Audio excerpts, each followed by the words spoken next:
Welcome to Employment Law This Week. I'm George Whipple.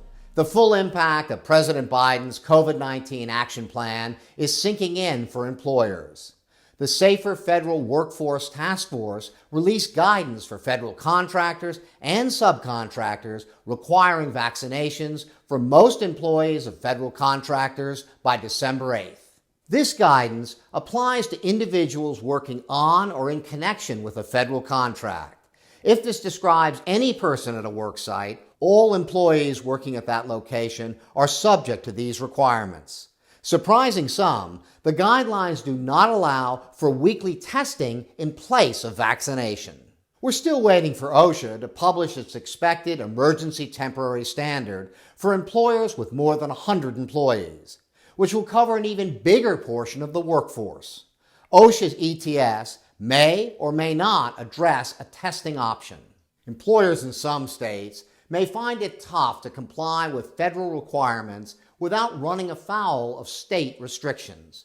Montana employers must contend with a state law prohibiting vaccine mandates in private businesses, and other states like Florida, Texas, and Missouri, which currently maintain vaccine passport bans prohibiting businesses from requiring customers to show proof of vaccination, are being closely watched for actions they may take to make compliance with the federal mandate more difficult. The vaccine mandates initiated by Biden are already seeing court challenges. Federal workers filed a lawsuit September 23rd challenging the federal worker mandate, and more challenges are expected. At least 24 state attorneys general have announced their intent to sue in anticipation of the OSHA ETS. The NLRB is beginning to show the impact of the Biden administration's more expansive view of the employment relationship. Last week, NLRB General Counsel Jennifer Abruzzo wrote in a memo that student athletes should be considered school employees.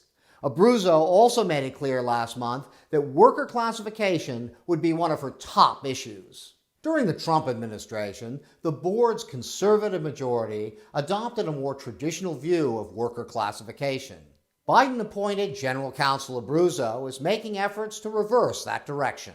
And the Service Employees International Union is adding pressure in court, challenging the board's joint employer rule.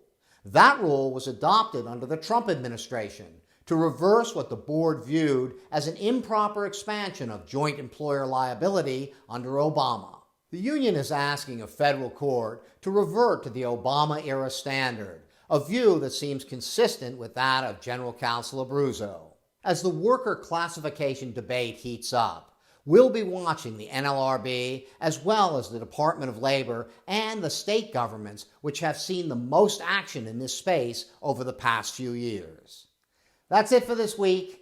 Thank you very much for watching, and we'll see you next time.